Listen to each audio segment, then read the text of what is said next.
Solicitations discussions videos. It's been a minute since the last one, and well, here we are. So let's get started on this thing. I probably could have recorded this yesterday, but I was just so dead tired by the end of the day, had no energy, and I'm just like, I'll just record it today. So today is going to be a very, very busy day. Also, rocking a new shirt, Capsule Corp, so that's pretty legit. So today's going to be a very busy video making day. So I got this. DC also announced a bunch of animated films for next year, which I'll make a video on right after recording this one. And then we also have like another comic book video I didn't get posted yet this week, so I'll try and post that later on today at some point. And then DC's got their big San Diego Comic-Con panel sometime today. So there's a lot of stuff that I'm definitely going to be trying to cover today. And then, so look forward to all that. But let's go ahead and talk about the October 2022 solicitations. So, I'll stay on the video right here. But anyway, so DC has revealed all their new comic books that go on sale in October 2022. Their solicitations and comic book, blah, blah, blah, blah, blah. So let's go ahead and get started on discussing all this stuff. I kind of glanced through these earlier, but of course they're going to spotlight a few things. Starting with Batman 128 by Chip Zdarsky, art and cover by Jorge Jimenez. Failsafe has taken his family, his allies, and now his city. Batman beaten, broken. Batman retreats to the last place on Earth he can hide, but nothing can truly hide from Failsafe. In the backup, Batman is prepared in mind for anything, or so we thought. We'd go back in the early days of this chilling case that led to Failsafe. Various covers right here. A lot of great cover art right here. It looks like the Arkham Knight almost.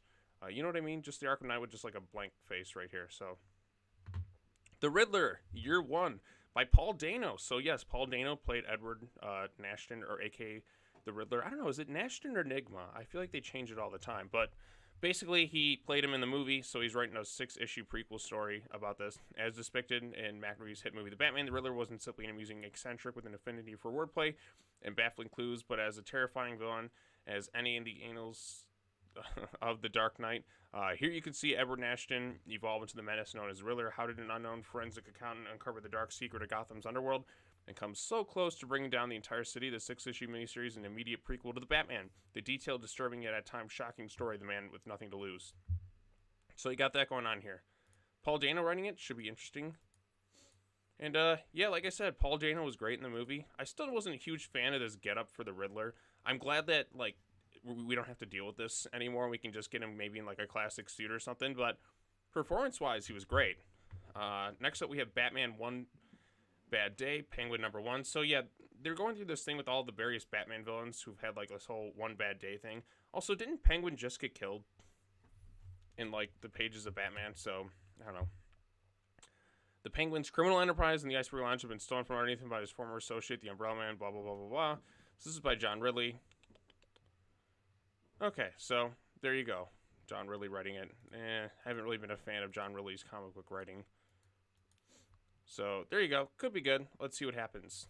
The Joker, the man who stopped laughing, #1. Is this part of a is this just a one-shot? I hope it's just a one-shot. I think I'm not ready for another Joker book. But as you can see, Batman books, like every book we've looked at so far, Batman. So if you like Batman, you're going to get a lot of them. The world once again holds its breath as the Joker strikes again, but how far is he willing to go this time? From the twisted minds of Matthew Rosenberg and Carmine D. Comes a violent, mind-bending new series that picks up from the catastrophic end of the Joker. And okay, so it's the follow-up to the Joker comic book, which I covered every issue. It just kind of ended anticlimactically. Hopefully this time this actually is a Joker and not a Jim Gordon book, because the title has Joker in it. That's kind of my hope for it, because that Joker book was not a Joker book. It was a Jim Gordon book with Joker occasionally appearing in it. So just a terrible naming of the title. So, with the Clown Prince Crime Writer's most bizarre caper able with fan free vigilante to be able to pick up this turn tragedy, or is he in on the joke? Okay, and the backup Joker's got a hot date, but he's going to need a mirror to make sure he looks as nice. Maybe Mirror Master can help. So yeah, there's Harley on the cover. Plenty of Joker stuff. So yeah, like I said, that Joker book kind of it wasn't the worst thing I read, but it kind of lost me as it went on. Punchline, the Gotham Game #1, written by Teeny Howard and Blake Howard. Art and cover by Gleb Melnikoff. Okay, so Gleb's doing this one. Cool. Punchline is out of jail and back on the streets of Gotham City, as you know, in the backup of the Joker book. She's not coming back for some of what Gotham has to offer. She's coming back for all of it. Sounds like Andrew Garfield in the Social Network. She wants to be the queen of crime, and with the help of her royal flush gang, no one will stand her way. But Punchline created a lot of angry enemies in Gotham before she was incarcerated, and they all want payback, presenting a miniseries that will redefine the criminal landscape of Gotham City from the superstar creative team of Teeny Howard, Blake Howard, and Gleb Melnikoff. Okay, well, Gleb's art is a plus. Harley Quinn, the animated series, Legion of Bats, #1. I never read the Harley Quinn animated series tie-ins, but I feel like this is like a big spoiler for what was like season 3. Like, why can't they announce this like once season 3 is done? When we last checked in with Harley Quinn, she ate, she banged, she killed, but now it's time for something a little different. Fresh out of the events of Harley Quinn, the animated series, season 3. Well, I guess this spoils it. Harley has found herself part of a highly unlikely team, the Bat Family. So the Poison Ivy's found herself part of her new job, leader of the Legion of Doom. But while Harley and Ivy adjust their respective new roles, the ghost from Ivy's past enters. Okay, so this pretty much just gives away what's happening in the next season. So Harley's going to join the Bat Family. Poison Ivy's going to be off doing her own thing. So we have this going on right here. Batboy plus Bat Robin plus Batcow. Look at this. So we're going to get that. I guess it just ruins season 3. We're supposed to start the next season next week. Are they dropping it all at once or just episode by episode each week? I don't exactly know. It's kind of like weird because this is the first season that's going to really be on just HBO Max. Are they going to drop the whole thing? Is it going to be bingeable? Or are they going to do 1 episode a week? But this kind of just gives it away. Like, why would you give it away in this? Like, why can't this be set before the current season? Or, like, postpone this a little bit and wait? Because the season's dropping. I don't know. But like I said, I was looking forward to Harley Quinn season 3. I think the show's actually genuinely really funny at times, and like it's been pretty entertaining. I actually enjoyed it more than the most recent seasons of Young Justice. So yeah, let's see what they got next. Batman Gotham Knights, Glided City #1, because we need more Batman. Look at how many Batman things that we had so far. That's literally everything that we've had so far on this list. 1, 2, 3, 4, 5, 6, 7. It's 7 for 7, and it's just Batman. I should, like, write all this down. Okay, so that's 7, okay? Batman Gotham Knights, Glided City. So I think this is just all set before that Gotham Knights TV show. So I don't know. Or the Gotham Knight, not the TV show. I'm sorry, I apologize. The Gotham Knights game. So, yeah. I don't know. I'm just kind of like, whatever. So that's 7. Oh, here we go. 8 for 8. Gotham City, Year 1 by Tom King. That's going to be a no for me. Then I'm probably not going to pick this thing up. It's a 6-issue thing, but you put Tom King writing Gotham-related characters, and after his Batman run and some of the other stuff, I'm like, not interested. But let's go ahead and read the solicitations here. There was once a shining city of the water, home for families, hope, and prosperity. What the hell is that sound?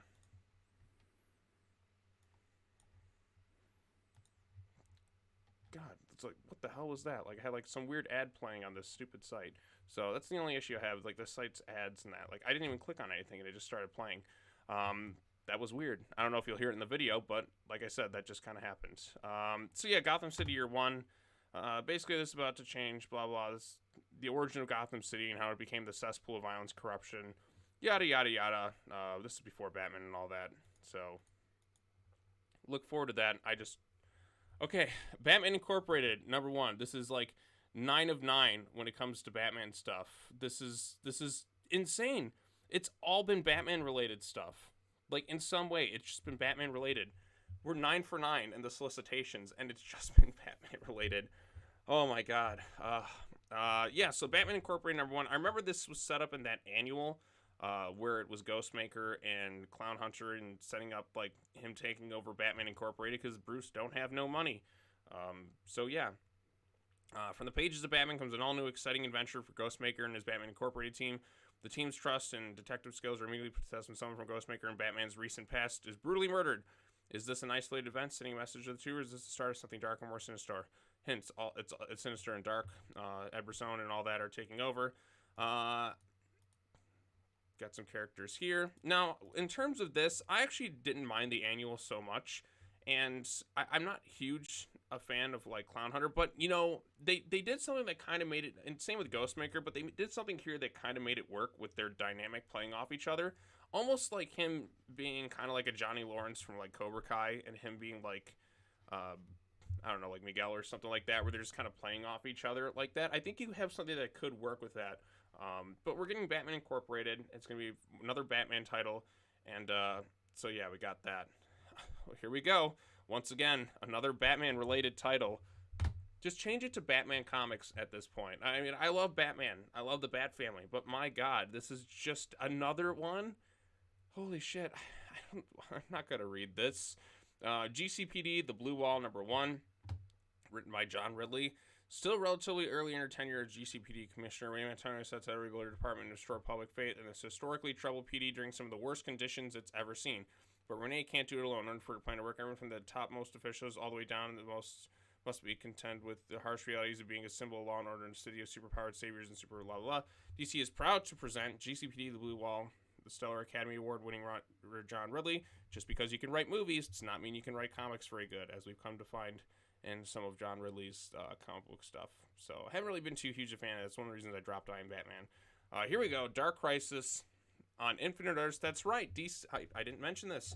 DC changed the name from Dark Crisis to Dark Crisis on Infinite Earths. It was like their big reveal. It's the groundbreaking sequel to Dark. Well, technically, everything afterwards, like every other Crisis, is in some way connected to the original Crisis on Infinite Earths. Why not just call it Dark Crisis on Infinite Earths out the get-go? Like, I don't... Every time you see Crisis, everyone's like, okay, so it's a sequel to that. But, like, this is, like, the shocking sequel and all. Like, why not just title it from the beginning Dark Crisis on Infinite Earths? You would have had more marquee value with the name. More people would have got it, and it probably would have sold better from the beginning, but like they wanted to keep it a secret to change the title of your thing. Even when they're going to reprint it, they're going to change it to Dark Crisis on Infinite Earths. I don't know. It exists. Like Dark Crisis, it's been kind of like a mixed bag, I want to say. Like it's not like horrible. Well, some bits can be, but like the main two issues, like they weren't half bad. Like they're good enough. They weren't like terrible, but it's not really wowing me at this point in the story. So, yeah, so after the shocking events of the last issue, Pariah has won, and now his Dark Army is poised for the invasion of our world. It's up to the Titans to rally the remaining heroes to defeat Deathstroke's ever-growing forces and event total destruction. An epic war starts at the steps of the Hall of Justice, and only a miracle could help the heroes now. But all hope is not lost, as the worlds without a Justice League have begun to loosen their grip. But can the heroes return to Earth if it means one member of the Justice League could be lost forever? So here we go. The first thing that's not entirely Bat Family focused, although Bat Family is present in it, so technically it still counts with a Batman-related character in it. But like I said, after everything that was just Batman, Batman, Batman, at least we got something different. So here we go. Okay, Dark Crisis, The Deadly Green. Alright, so this is the first title that doesn't seem to have any Batman-related stuff in it, so that's cool. During the original Crisis on Infinite Earths, Swamp Thing encountered a truce with the Great Darkness, but his ancient force has been awakened by Pariah and is now influenced fell across the multiverse. Now the Avatar of the Green must work together with new allies to investigate how far it spread and why it would work with Pariah. If they want to stop the Great Darkness from swallowing the Green, they need extra help. Enter Super Swamp Thing. So, I guess John Kent is fusing with Swamp Thing for some reason. They're doing the fusion dance. Fusion. Ha! Or no, it looks like he's just absorbing him or something like that. Like, kind of like a Majin Buu thing. Dark Crisis, Worlds Without a Justice League, Green Arrow #1. So, the first one with Superman wasn't very good. It just was like, it exists. But I guess they're all covering this weird dream state. When Pariah and his forces of the Great Darkness laid waste to the most powerful superheroes of all time, all hope was lost. Until now. To power his weapons of war, Pariah has captured each member of the Justice League and trapped them on worlds suited to their dream and desire. Okay, so that's what explains what happened with the other stuff. While the planets themselves slowly eat at their prospective inhabitants, when the Justice League went toe-to-toe with Pariah's Dark Army, Green Arrow was fatally wounded by Doomsday. So how did he wake up on a world tailored to his every desire? And what dark bargain is Black Canary made to will these worlds into existence? Where there's a life, there's hope, blah, blah, blah, blah, blah. Unraveling the tapestry of this. So, got this Green Arrow one. You know, that's the thing. With, like, the World Without a Justice League, the Superman one, like, yeah, he grew up with his son, but, like, everything else was enslaved by Darkseid. I don't know if that's really, like, an ideal world for Superman. Dark Crisis, Young Justice #5 of 6, so we're almost on to the final issue. Here's Mickey. He's picked. Okay, so we figured out what happened. It was Mr. Mixie Spitlick, the son of him, that was responsible for building the perfect world where he was a young justice could rule without being criticized, not having to change, blah, blah, blah. So, okay, so that's what happened with them. Mr. Mixie Spitlick was involved with it. So that explains the whole weird dream state. Now, I posted my video of the latest issue of Dark Crisis. I mean, it wasn't the worst thing I read. I just didn't really care for it. but apparently a lot of people really didn't like it. I was curious to see like the response to it, but a lot of people really hated that latest issue of Dark Crisis Young Justice. I just didn't really care for it. But like it wasn't like that great. The art was at least nice, but man, people hated that issue. And I guess I wasn't as harsh on it as a lot of people thought I'd be. So yeah, like I said, this is something that exists, and some people pointed out that like the creative team seems to hate Young Justice writing this thing. Like I said, there's some issues with it for sure. I just didn't really care for it, but yeah, Flashpoint Beyond #6. So this is the last issue of this. The fate of Flashpoint Earth hangs in the balance as Thomas must take the ultimate choice. What will happen to this fractured reality, and what does it mean for the DC universe at large? I don't know. I don't care. I'm done with Flashpoint at this point. Yeah, it looks like they're combining all of Flashpoint Beyond into one thing at this point, after this Death of Superman anniversary. But yeah, like I said, so much Batman, Superman related stuff. Let's move on to the next thing. Superman, Son of Kal-El, #16. Kal-El returns, part 2. So this one's written by Tom Taylor. Father and son are at last united after the World saga ripped them apart, and you don't need to have super senses to know that this is the reunion well earned. As planet Earth becomes reacquainted with the rise of two Supermen, one man stands in their way. Lex Luthor sets his deadly machinations in motion as the march towards Action Comics #1050 continues. So this is part 2. I guess the first part's in Action Comics. So yeah, this exists here. Action Comics number 1048, written by Philip Kennedy Johnson. Like I still got to finish catching up on the War World stuff, but it's been pretty good for the most part. Superman, Supergirl, Steel, and the rest of the Super family have brought the Filasian refugees to the Fortress of Solitude, where they can show the newcomers the ropes of heroics planet. Their sneak attack from above turns the Arctic tundra into a war zone, plus the march towards Action Comics number 1050 continues when Lex Luthor presents a disturbing deal to Metallo. So we got that going on here. Wonder Woman Historia, the Amazons #3. This one's by Kelly Sue DeConnick. The third and final chapter of this critically lauded and Eisner-nominated secret history of the Amazons crescendos with so-and-so. Not much interest in this one. Art looks kind of cool. So we got this. DC's Terror Through Time #1. So this is the big anthology book for the month, 80 pages. So I'll definitely be checking this one. Last year was Are You Afraid of the Dark Side? And so that was interesting. October is here, and that means it's time for Fables of Fear, time for stories of suspense, and time for tales of time. Join us for a terrifying tour across the ages from some of comics' top talent. Witness zombies menace the JSC in the 1940s. Experience the haunting of Gotham City sirens in the 90s. Watch as Swamp Thing goes up against an irradiated monstrosity in the far future. These are just a taste of the time-hopping terrors we have in store for you in a fright-filled Halloween anthology. And look we got the Super Sons here, so back as kids, so this could be interesting to see them kind of, and they're on this cover too, but they're not really mentioned in the story, but the fact that they're on 2 covers tells me that we're going to get some sort of Super Sun story within the issue. Looking at the people writing it, and others, so they didn't mention the whole thing, but hey, look at more Super Sun stuff. DC Horror presents Sergeant Rock vs. the Army of the Dead #2, written by, of course, Mr. Bruce Campbell, one of the all-time greats in terms of just everything, because Bruce Campbell is just a cool son of a bitch. Yeah, so like I said, Bruce Campbell doing this thing. I'm going to check it out because, like I said, I'm a mega Bruce Campbell fan. Evil Dead, of course, being my favorite horror series of all time. At least, like, Ashes in terms of, like, characters. Like, I just love the world of Evil Dead.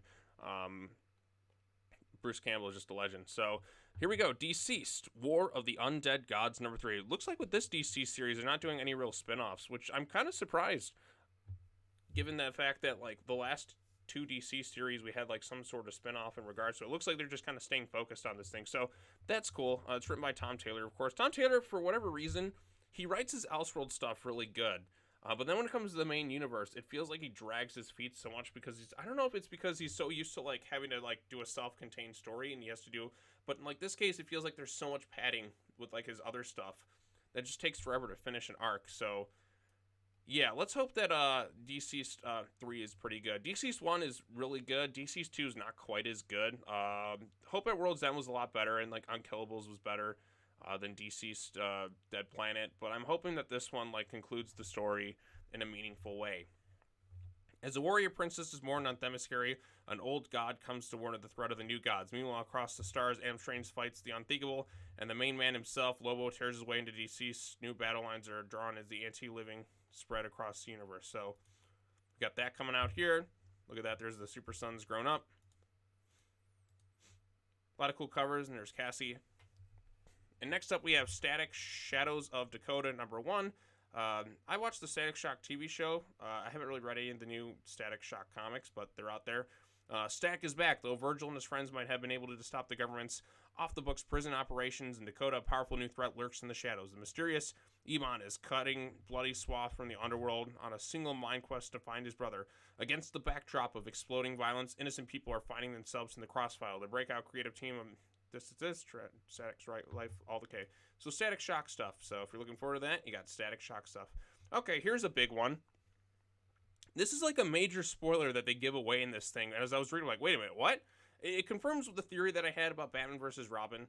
I'm like, Damian's going to get possessed by this demon. They're going to have to exorcise the demon. So it's only going to be a 5-issue, like, mini-series. And it's going to be written by Mark Waid. And like I said, World's Finest has been really top tier. Robin's been really good. It's sad that the Robin book is ending, but maybe they're going to do a relaunch when this thing's done. At least that's what I'm kind of hoping for. But let's go ahead and read these solicitations. In the wake of Damian Wayne's devastating attack on the Batcave, so yes, he's going to get possessed in issue 1, Bruce and Alfred... Wait, Alfred? Alfred is back? Did they just give away, like, a major spoiler in this thing? Like, they just casually like, oh yeah, Bruce and Alfred are on the run. What do you mean Alfred's back? Is he just going to come back to life? Why would you give this away in your solicitation if you haven't given it away, like, in the other issues? So yeah, apparently Alfred's coming back. I don't know if it's going to be in the previous issue to this, or if it's going to be in, like, the Robin book at the very end or something like that, because we only have 2 issues left. The new issue comes out on Tuesday, which I'll be covering, and then we got one final issue before we get into Batman versus Robin. But Alfred is back? I mean, I'm all for it. It's been a long time since Alfred has been around, but, like, why would you give this away in your solicitations? That's the only issue with solicitations sometimes, is, like something like that's a big spoiler here should have been, like, looked over. But, you should have Bruce and blank are on the run. It would have, like, kind of helped things up. But anyways, running out of time. Magic users across the planet are experiencing dangerous and deadly power flares, and Batman must solve this mystery before his friends and allies are turned into ash. To crack this case, the Dark Knight is going to need the help of one of the greatest masters of the magic arts on the planet, Zatanna. What awaits our ragtag group of heroes in the House of Secrets? Can Damian break free of Nez's possession spell before he murders his own father? All this and more in the explosive second chapter of Batman vs. Robin. Yes, I've been tired of these two fighting, but in this case, it's not really like... This is a really good cover, which is why you're going to see it in the thumbnail for this video. Like I said, I'm tired of them fighting, but Mark Waid has kind of proven himself pretty well in World's Finest. And this is only going to be a 5-issue miniseries, and it's not like it's just Damian on his own will doing this. This is him possessed by the literally the devil Nazah. So, and Nazah has, even in World's Finest, shown to have possessed, like, the entire Justice League. So, but this time he's going after Damian and using this as a personal vendetta against Batman.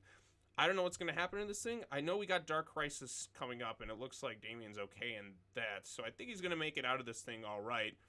But, you know, there's still, like, some interesting stuff that's going to be going on in this thing. I'm pretty excited for this book. They're going to be, like, it's going to be 5 issues. They're 48 pages, so it's going to be a lot longer than your typical stuff.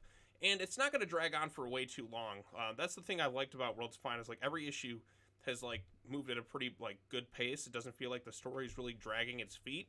And it moves things along. It showcases the characters' heroics and their intelligence and all their strengths and weaknesses quite well. So I'm hoping Mark Waid's able to bring that to this Batman vs. Robin book. I think when all is said and done, it's going to be a pretty well done story, because he set things up pretty well and he's kind of proven himself. I'm curious to see how he's going to write Damian, though, so that'll be interesting. So, the Batman Scooby-Doo Mysteries #1. Okay, you got that. Batman and Scooby-Doo teaming up. Batgirls #11. The Batgirls get help from none other than Gotham Academy's very own Maps Mizuguchi. I knew it was a matter of time before she made a big role in this series, and her brother Kyle to help decipher a clue they found that could reveal who the killer behind the All Hills murders, the City Zoo. Okay, so Maps is going to be teaming up with the Batgirls. You got her brother there. I'm excited for this one. Like I said, I really liked Maps in Gotham Academy, and I think she'll fit well in this book here. I figured at some point she'd be brought in. Like, she was shown in, like, a brief cameo before, but I feel like she'll become kind of an ally in this book or something like that. So if you're a fan of her and the characters there, then she'll definitely show up in this thing. So, yeah, that's, like, the first time, like, okay, this could be kind of fun. So, yeah. Batgirls. Batman, Night Watch #2. When Penguin saves people from mugging, Batman is certain he's up to no good. Wow, that's a very interesting solicitation. It's like, okay, blah, blah, blah, blah. There you go. Doesn't tell you much about it, but it exists. Okay, so World's Finest is continuing. I guess I missed the thing. Batman Superman World's Finest, number 8. Reckless Youth continues as Superman and Batman struggle to mentor the new boy Thunder. The Key has drawn the world's finest human and impossible dilemma, unlike any they've ever faced, when the entire city Metropolis goes into a deadly lockdown. So, okay. I'm curious to see how World's Finest is going to go after this first arc. So I think it starts in the issue before this. So maybe it's setting up other things or not. But like I said, World's Finest has delivered pretty well so far. So I guess the previous issues when the things started. So Mark Waid's writing this in Batman vs. Robin. So at least it's 2 issues. Hopefully some good things. And Dan Moore is still doing the art, and that's the important thing.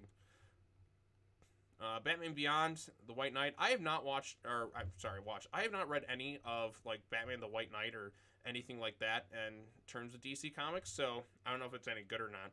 After users' rivalries, the show you've been waiting for, Jason Todd versus Dick Grayson. Who's the best Robin? Find out in the issue. Plus, with the help of an unexpected new ally, Bruce Wayne aims to take down Derek Powers for good, but William, blah, blah, blah, blah, blah, blah. So we got Dick versus Jason in this Elseworld storyline. Okay, so Dick Babs in there. Speaking of them, you'll find something about them in this issue.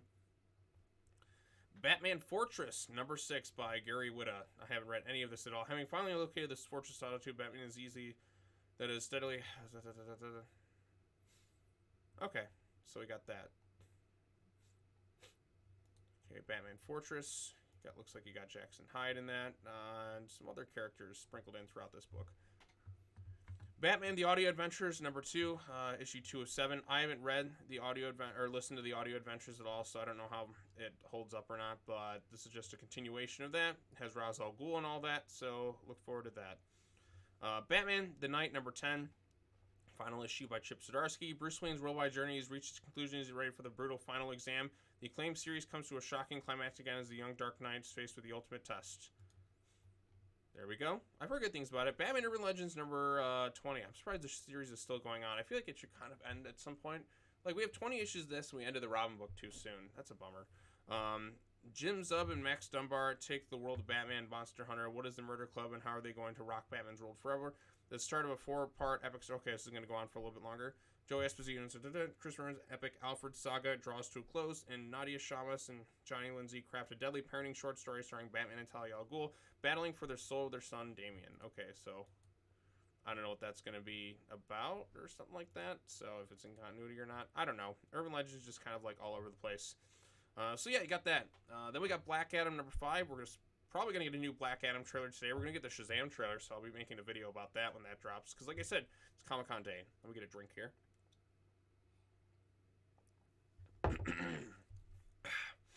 Ugh, losing my voice at this point. There's so much. Why am I talking 28 minutes straight? My throat's taking a toll. Sometimes you do that when you do live stream. You just constantly are talking and reading. Black Adam number 5 by Christopher Priest. Teth Adam faces off against fierce Bruce Wayne as Black Adam confronts threats raging from rising Democratic movements and contact. Okay, the new Pantheon of Gods. So we got another Black Adam thing right here. We got this cover here.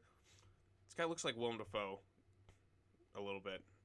So, Willem Dafoe on a Batman project. Something I always wanted to see. Okay, so this looks like a prequel to the Black Adam movie. Long ago, Kent Naslund donned an ancient helmet as he became Dr. Fate, defender of an order of universe dominated by chaos. Now he is impossibly old man, haunted by memories of the past.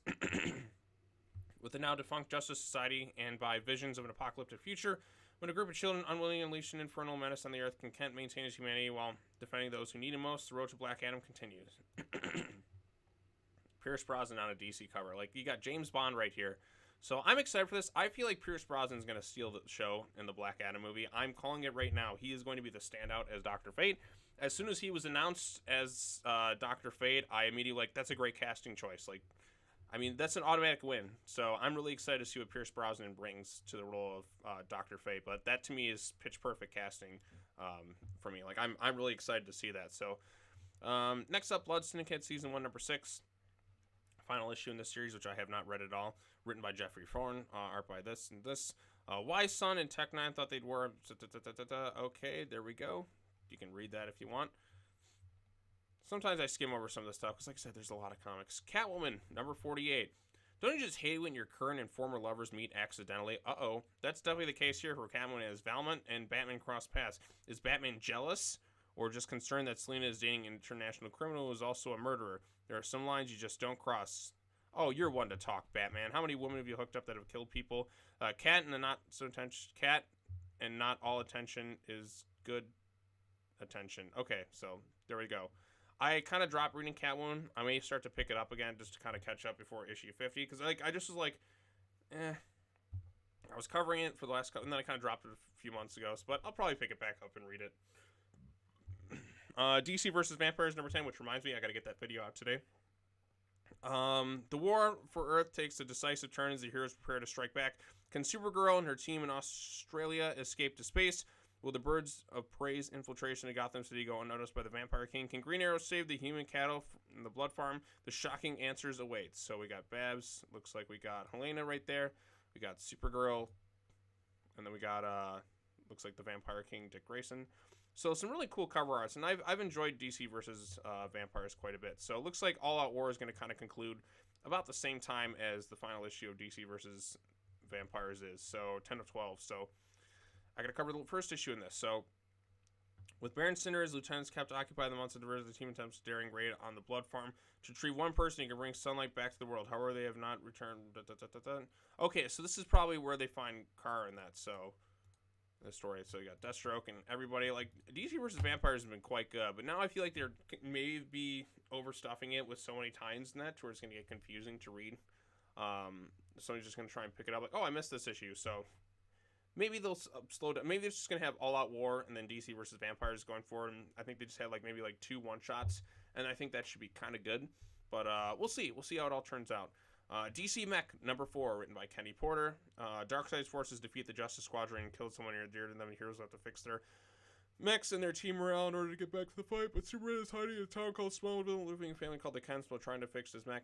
He's in grave danger as the people of Smallville don't take kindly to mechs or aliens. So, okay. Deathstroke Incorporated, number 14, by Ed Brisson, who's also writing Batman Incorporated. Oh, I just realized that. He's writing both Incorporated books. Outgunned and overwhelmed, Deathstroke's first mission takes a shocking and brutal turn as a new threat arises to steal his hit and his reward. Slade has to decide, live or fulfill his contract. Dun dun dun dun. So Deathstroke Year 1 stuff. I like this cover here of his kids trick-or-treating and stuff. I think that's a cool variant right there. Detective Comics, number 1065. The Orkham family has dramatically arrived after traumatic events at the docks in Gotham, and they are ready to reclaim the land that belongs under their name, an English surname you may know better as Arkham.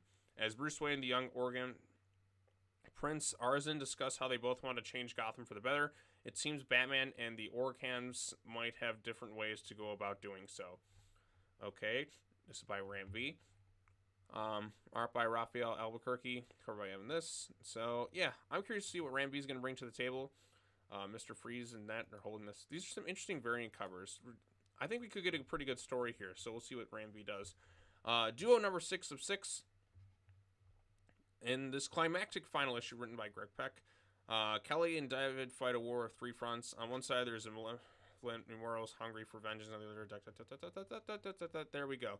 I have not read any issue of Duo, and I'm probably never going to. But if you're interested in Duo, there you go. I'll leave a link in the description. Same with Fables right here. Fables number 156. There's been 156 issues of this. It says 6 of 12. Like I said, I've never really read Fables. Let's kind of skim through that one right there. Future State Gotham number 18. This is still going on. Final issue. Okay, so we're finally done with Future State after this. It's the last Batman standing versus Gotham's greatest threat. Who will ultimately win the war with the Batman? And what will be left of the city when it's all said and done? It doesn't look too good for anyone. We know Jace Fox is going to win because they want to push him as the new Batman. That's why they have I Am Batman, although it's not really taken off the way they thought because, well, it only worked really in a sense where there was no Batman. But I think by the end of it, people were just like, nah, I think I'm good. So, Harley Quinn, number 23, written by Stephanie Phillips. I'm surprised this series is still going on, but here we go. Harley is Harley. You know, being dead is just like riding a bike. There's a big white light, and then Prince shows up and offers you a chance to host a house party in the clouds with Marilyn Monroe and Abraham Lincoln. Then suddenly you're brought back to life in a pit of goopy green snot, and you have to find the person who was rude enough to shoot and kill you. To make things even better, it turns out that coming back to life could have some serious unintended consequences. Are we going to get Harley and Damian in the same issue? Are they going to be fighting, or are they going to be teaming up? That could be interesting. kind of surprised by this. You know, now that his book is kind of ending, it seems like he's going to be appearing in a lot of stuff, at least based on the covers. I don't know if that's just going to be misleading, but looks like they're going to fight. But he's not mentioned in the issue, so we'll see what happens there. I Am Batman, number 14, written by John Ridley. The mystery of a pair of brutal murders is solved as heroes born and past, and a mantle is past the conclusion of the intense she's got next saga will reverberate New York all the way back to Gotham City. It steps up the next chapters both Chase Fox and Renee Montoya. So, look forward to that. Mad Magazine. So I got an issue right here. Mad Magazine's done some interesting stuff. Monkey Prince, issue number 7. I have not read Monkey Prince at all. So Atlantis, Monkey Prince seems to be kind of like going toe to toe with like all the different characters of the DC universe. He started with Batman, and now he's Atlantis in that. So yeah, you got that. Multiversity, Teen Justice, number 5, written by Danny Lore and Ivan Cohen. One of Earth 11's bravest and boldest heroes makes the ultimate sacrifice to do someone around in Teen Justice, but can even that selfless choice turn the tide against the core, whose plan involved a wholesale slaughter of tens of thousands of people, and what will survivors go to the teen champion didn't want to save, such as a heartbreaking cost. There's only one issue left, but we're not slowing down on the way to the finish line. So I haven't read this thing at all. I've heard mixed things. Why is there a Black Adam cover right here? Okay. Nightwing, number 97. Okay. This issue tells me everything. Batgirl gives Nightwing her answer, and they have a long talk with each other about what that means. Oh, okay. So the way I see it, issue 96, we're going to get a proposal. That's my prediction. I mean, a lot of people have speculated. I have myself as well. It seems to me like we're kind of... That's something that's inevitably going to happen. This is a very vague thing. It's something that's been hinted at. And, like, what else are they going to do for issue 100? Like, issue 100 is going to be a very significant issue. That's why I think the storyline's been dragging so much, because they're just like, let me just get to issue 100. And then they're probably going to get married. That's my prediction. If it isn't true, then I don't know what they're setting up. But, I mean, it's inevitably going to happen. Like, I mean, maybe we'll actually get a wedding that happens. Because I remember Batman 50, like, the whole hype around that thing, all the preludes, and then they just spoiled it before the issue came out that said they're not going to get married. It's like, wow, what a waste of time then. So, yeah, hopefully they'll actually fall through on this one. And then I am very curious to see what the reaction will be to it, though. So it should be kind of fun. Because when it comes to relationship stuff with characters, people freak the fuck out, like, to, like, absolute insane amounts of levels. So there's that. Next up, we have Poison Ivy, number 5, by G. Willow Wilson. Have not been reading this one at all. Hello, sweetie. You're absolutely pathetic. You know that, right? Luckily for you, Daddy's home, and he's here to make all that bad feelings go away. Okay. As Ivy prepares to go international with her mission to save the Earth, there's only one thing standing in her way, the brave man whom Ivy stole her powers from. Okay. So there's that. Scooby-Doo, where are you, number 118? My God, they still make these things. I've never seen these issues in a comic shop, which I'm surprised. Like, is it just digital? Like, is there only, like, one issue that gets sold and just one person buying them? I don't know. Like I said, Superman, number 1, Fast Mail. Okay, that's a thing. Sword of Azrael, number 3, by Dan Waters, number 3 of 6. I didn't really care much for Arkham City or the World, so I don't think I'm going to have really any interest in reading Sword of Azrael. John Paul Valley's Path of Righteousness, or Azrael, something very deep within the heart. That's okay. So yeah. So if you're interested in Azrael's storyline, Dan Waters has got you covered. I just don't really have any interest. I wasn't too huge into the storyline that was going on. The Flash, number 787. Mondays, am I right? Wally West is back from his adventures to save Barry Allen, but there's no time to celebrate as the new alien with a penchant for golden belts and trucker hair has added a new sting to the life of the Flash. The stone cold heartstopper of an issue will have you screaming, "Oh my God!" Oh, I gotta do the Jim Ross. Oh my God! As the Scarlet Speedster gets clotheslined in the face by a new era of attitude. Okay, this actually sounds pretty fun. Speaking of pro wrestling, Vince McMahon retired yesterday, so that's shook the pro wrestling world by storm. The Flash, the Fastest Man Alive by Kenny Howard. So this is a 48. Looks like a 3-issue miniseries right here. Barry Allen's early days of the Flash continue. Barry struggles to balance his new job as hero at the internship of the crime lab. So we get a Barry stories of Flash balancing his various issues. So there's that. The Human Target, number 8, written by Tom King. The brutal Eisner-nominated series. Who is nominating these Eisner series? Because like I said, a lot of Tom King stuff is not very good, but it still gets nominated for these awards. But yeah, so we got that. I'm pretty harsh on Tom King stuff, but that's because well, I just don't really like his writing. There hasn't really been a story that I've in a long time that I've read from him that I really like. So, sorry if I'm kind of mean, but there's kind of like, you know, no, I'm not. Well, I am. You know, I'm sorry, I'm kind of mean, but I'm just telling you like it is. So, so there's that. The Jurassic League, #6, written by Daniel Warren Johnson and Juan Gedeon. The League is fully assembled. Darkseid and his League of Duma Soria are on the precipice of world domination. Can our heroic herbivores and courageous carnivores defeat the ancient antagonists? Find out at this epic final issue. I think I'll pick this up when it's just a trade, so I can just read it as like a 6-issue trade. Just something for fun, because I feel like with so many issues nowadays, like I just like have to try and like I'm trying to keep up each month, but I never just feel like I read stuff just kind of for fun. I think I'll probably do that with Jurassic League when it's all like done in like a little trade 6-issue thing. I'll pick it up and read it in that regards, because like sometimes it's like you just gotta have something to enjoy to read instead of just just reviewing for the sake of it. So yeah, the new champion Shazam #3. Don't read the comments after a disaster time. Mary is the laughing stock in the internet. Will she ever be taken seriously? Now it's up to her to ignore the haters and help those who really need their missing persons problem. Philly has only gotten worse, and our heroes running out of time to capture the culprit behind it. New trailer for Shazam, Fury of the Gods, supposed to drop today. I saw an ad for that, so look forward to that. The Nice House on the Lake, #11, by James Tynion IV. Ever since they were children, Walter and Nora were inseparable, but that time is over. No betrayal cuts deeper than the betrayal of your closest friend, and Nora knows just what it's like to plan a knife. Everything changes, but she don't forget a horror epic. So got one more issue left of this. Tim Drake, Robin, #2, written by Megan Fitzmartin, art by Riley Rossmo. I'm probably not going to be picking this thing up. Like I said, that solicitation last month for issue 1 just kind of like rubbed me the wrong way. And after reading like the whole Dark Crisis stuff with her and Tim Drake, and it's just her writing Tim Drake, and that it just feels, I don't know, it doesn't really, it wasn't that great. So, yeah, not going to be picking this thing up. To catch a criminal mastermind, Tim will have to steal a diamond. Oh no, what's gotten into you, Tim? It's Tim Drake like you've never seen him. Plus a murder most foul at the library. The Gotham Marine is in danger, and Bernard isn't answering Tim's calls. I don't give a flying fuck if he's not answering Tim's calls. So, yeah, there's that. I mean, I don't think this book's gonna do very well. It just seems set up to fail, if I'm being honest. But, based on the solicitations and just the stuff, I mean, I think older Tim Drake fans probably won't like it. I mean, that's just my opinion, but I don't know. It just seems kind of set up to fail, so yeah.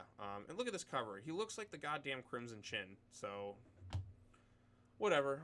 Titans United Blood Pack #2. I hear the Titans United stuff isn't half bad. It's only like 6-issue stuff, but like they kind of take inspiration from the TV show roster, but like kind of like do their own thing with it.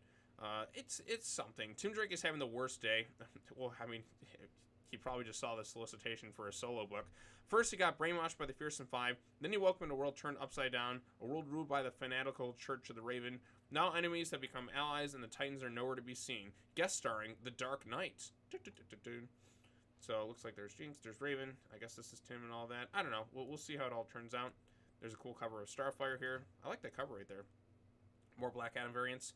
Wonder Woman, #92, written by Becky Cloonan and Michael W. Conrad. She's also writing Batgirls too. Cheetah's gone wild. After serving as the test subject for an immoral corporation's latest product, Barbara Minerva has all but lost her humanity, and it's up to Wonder Woman to remind her who she really is. Will their former relationship be the key to survival, or are heroes and helpless villain doomed to become extinct? Plus, in our backup story, guest starring from Olympus visits young Diana's world for the first time. Young Justice targets #4, written by Greg Weisman. The search for Queen Parida continues to confuse minor abduction demons as Lex Luthor's involvement becomes apparent. Now the Outsiders and Guerrilla Squad head to LexCorp Robotics Factory in Bialia to investigate further, and what they find will rock them to their core. Rock you like a hurricane. So we got this right here. We got the lineup, and yeah, I think that's it. All we have are some like trade paperbacks. Oh, here's Arkham City or the World, the book that I just was kind of dumping on earlier. Catwoman right here, Justice League, all this stuff. Any other? Superman, Son of Kal-El, Young Justice. Okay, so there we go. Those are the solicitations. My God, I have talked for 45 straight minutes. Main thing I'm most excited for this month, like I said, Batman vs. Robin by Mark Waid should be really good, given World's Finest. Nightwing #97, I guarantee you that's because he proposed to her in '96, and now they're going to just really have to decide, are we really going to go through it this time? probably, because it's issue 100. What other big selling point you're going to have for issue for 100 other than the wedding of Nightwing and Batgirl? And if they don't go through with it, then people are going to be like, you did this twice. You did it with Batman, and then now you're doing with that. Some other Dark Deceased. Can't go wrong with Deceased right now. Like, Deceased has been really good, so I'm looking forward to Deceased quite a bit. Batman vs. Robin, of course, is my most anticipated issue of the month. Batgirls, like I said, have been kind of mixed on the series so far, like some pros and some cons, but Maps Mizuguchi showing up should be fun. World's Finest, another plus right there by Mark Waid. So, anything else? So World's Finest, so basically two things written by Mark Waid.